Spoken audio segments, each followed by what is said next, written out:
Welcome to Money First CEO, the podcast for business owners ready to run their business like a boss and make their money work smarter, not harder. I'm Harman Johnston, bookkeeper, Profit First professional, business coach, and mum of two from Sydney, Australia. I've built a thriving business by mastering money habits and systems that create real freedom. This show will help you take control of your finances so you can build a business and life that truly works for you. Every episode delivers one powerful takeaway you can action right away for more clarity, confidence, and cash.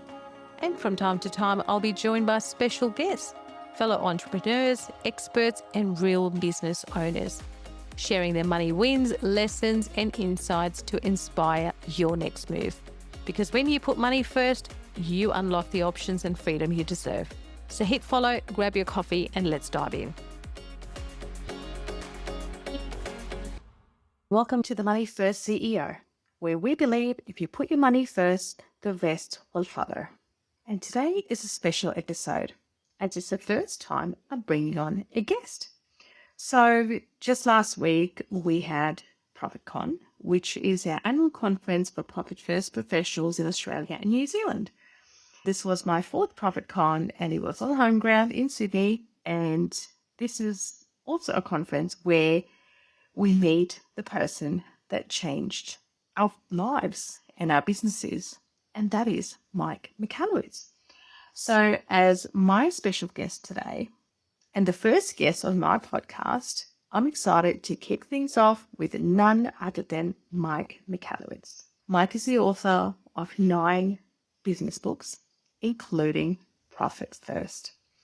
His mission is to eradicate entrepreneurial poverty, and he's helped hundreds of thousands of business owners around the world do just that. And Profit First changed the way I think about money, and it completely transformed how I run my business. And that's why I wanted this to be the first guest episode, because I know what's possible when business owners truly embrace this system. In this episode, we will talk about the everyday financial struggles most business owners face, red flags, and money habits, and how the Profit First method help you take control, reduce stress, and build lasting financial stability. This is just the beginning. I'll be talking to more amazing guests, sharing ideas to empower you to make confident money moves. So let's get into it and say hello to Mike. How are you, Harman? I'm good. Oh, it's so good to see you Yes, again. I should say actually, I'm great.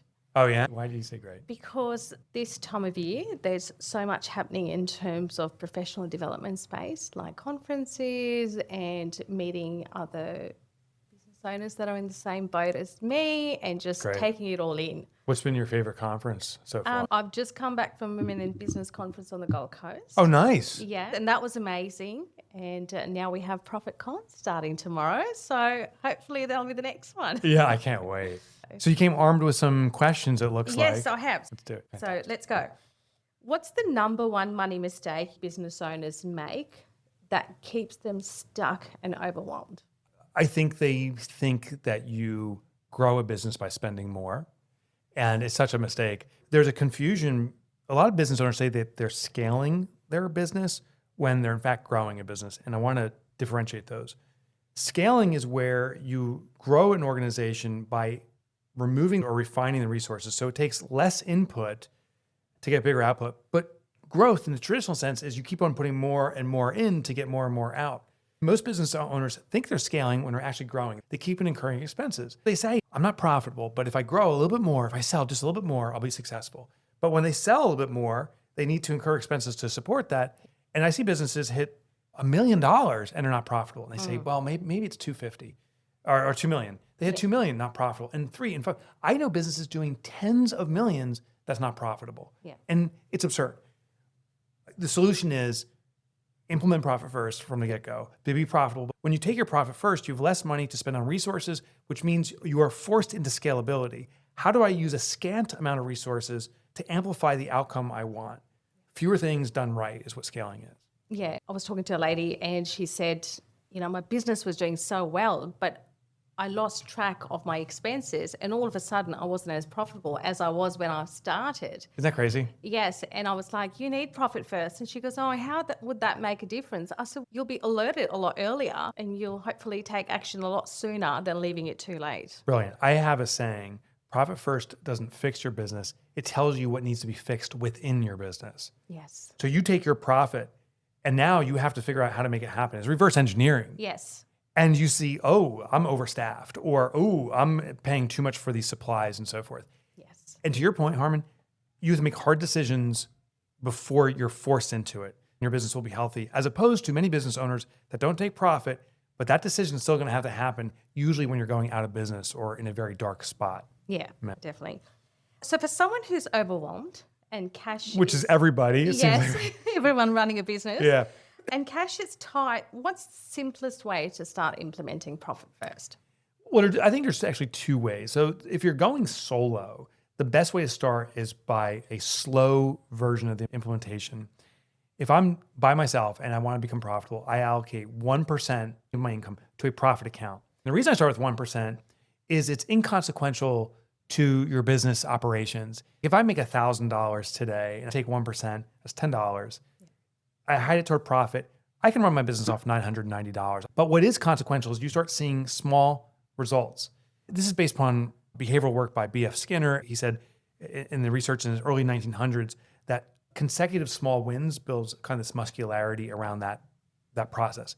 But if you're working with a profit first professional, starting slow and let it grow may not be the right process because you may not actually assert enough force in your business to make those hard decisions we just talked about. If I take 1%, it may not expose that I'm buying too much in inventory or I'm overstaffed. But if I take maybe 7%, now it may expose it.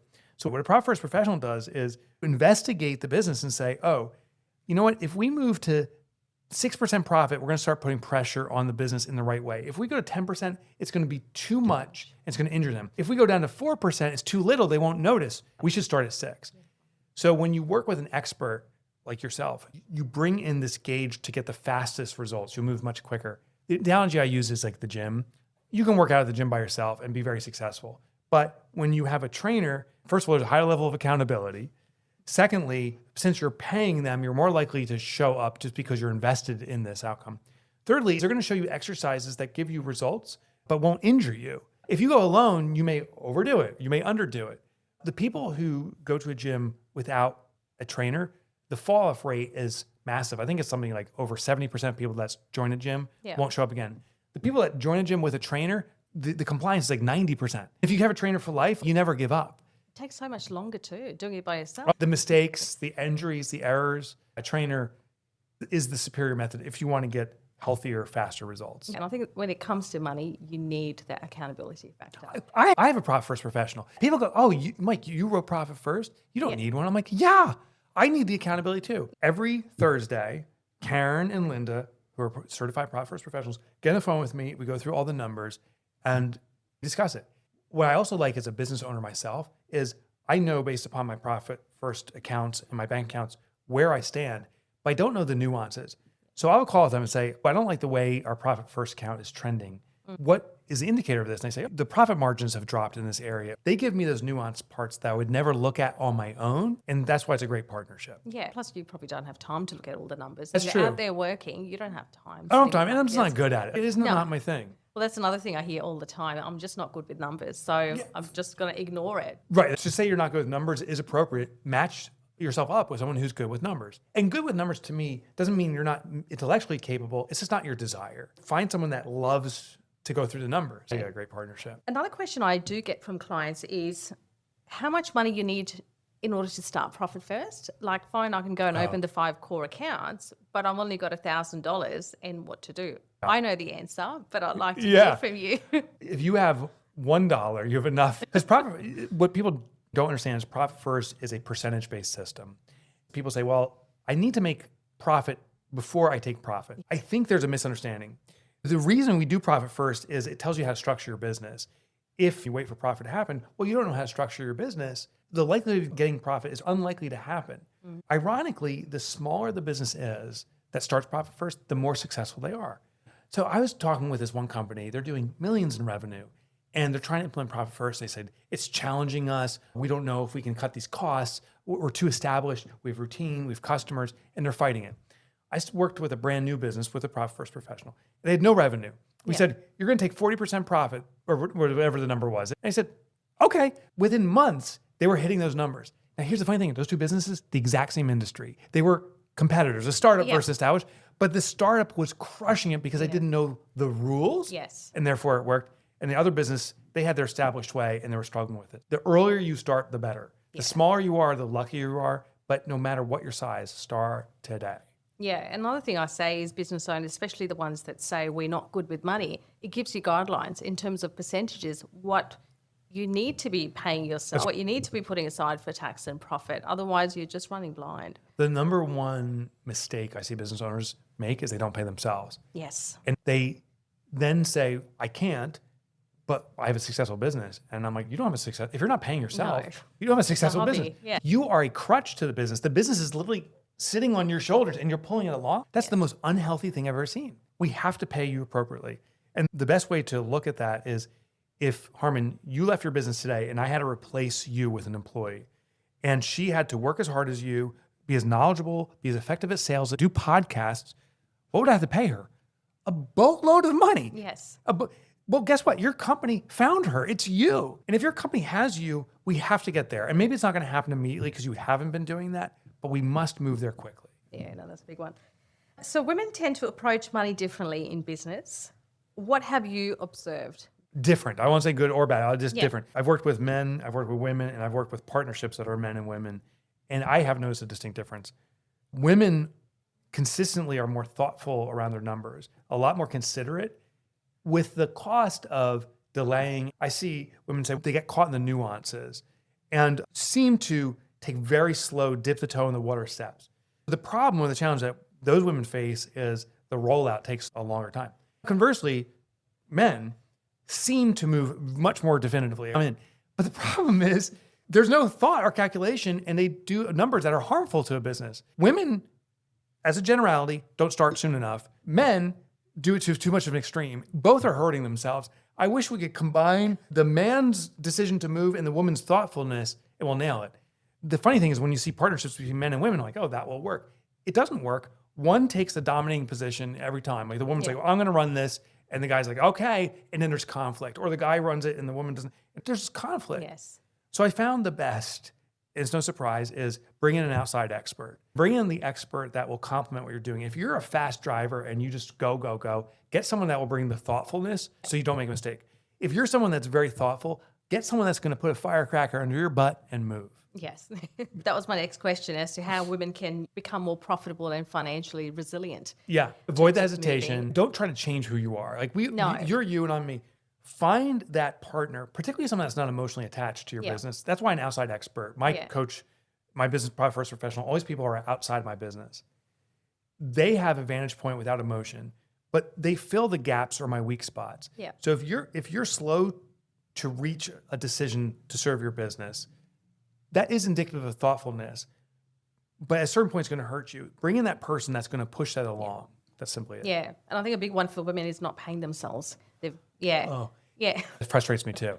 Here's another interesting outside profit first professionals recognition. I've been watching men and women's businesses, and what I find is men to drive a business forward will do everything for the business and sacrifice family. Women will do everything for the business, but will not sacrifice family. The only thing left to sacrifice is sleep.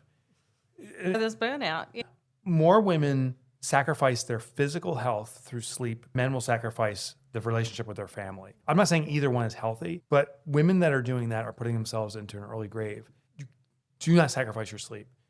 Build a business that is profitable. I'd rather have a smaller business that's fiscally healthy than a big business that's driving me to lose my mind. Yes, I've been there, and last year was where I actually pulled the brakes and say, look, kids are young, they need me. Business can wait. It's not going anywhere. It's profitable. I'd like it to continue to be profitable. And so this year. You're nailing it. Yes. I'm working with an entrepreneurial group that brought in some PFPs and other experts. And this one business is struggling. And we're telling them we have to hit the brakes. We don't have enough person power. We're losing client faith. We got to hit the brakes. And the business owner is saying, I have to grow this thing. I can't stop. It's almost an addiction. Yeah. And they're killing their business as a result. It's really tough to observe. Yes. Pumping the brakes sometimes is the smartest thing you could do. Yeah, that definitely worked for me. If listeners forget everything else about this conversation, what is the one thing that you'd like them to take away? I'll give you what I believe is a profound thought. Your client wants you to be profitable, but they never say that. I would never have a client come to me and say, Mike, I hope you're making a lot of money off of me. But what clients do say, and they say it to you, Harmon, is I want your undivided attention. I want to be treated as your number one customer. This is very important to me, this relationship and what you do for me. I want you to be all in on me. All those things say you need to make enough money that you're not panicked and worried. So you have to be fully attentive to me. The only way to do that is by being financially stable. So that's the thing I want everyone listening to this is you have a responsibility to be profitable. Your clients want you to be profitable. They're dying for it. And no, you don't need to brag about your profit, but when you are profitable, you can be all in on serving your clients fully. Yes. Yeah, no, that's a good one. And that's it. We nailed it. I know. Thank you for We're having in me the show. on your show. Thank you. And I really appreciate your time. I know we only had a short amount of time, but I Yeah. think we have jam-packed a lot of value. So, yeah, that's it. Cool. Thanks, Mike. So, takeaways from this episode. Don't wait to be profitable. Take action. Transfer 1% into a profit account today. Start building the habit, the muscle, even if the amount feels small. So if this episode sparked something for you, then either grab a copy of Profit First on Audible or hard copy, or listen to episode 5 of Money First CEO, where I talk about all things Profit First and how to implement it in your system today. And if you take action after listening, I want to hear about it. DM or tag me. Subscribe so you don't miss the upcoming guest episodes, packed with practical ways to keep putting money first. Because when you do, the rest really does follow. Thanks for hanging out with me on Money First CEO. If you got value from this episode, hit subscribe, drop a 5-star review, and share it with someone who's building their business too. All the goodies are in the show notes, and you can find me on socials for more tips and tools to help you. And if you loved hearing from today's guest, or you're excited to hear more inspiring stories and expert insights, make sure you're following so you can never miss an episode. Until next time, keep putting money first and the rest will follow.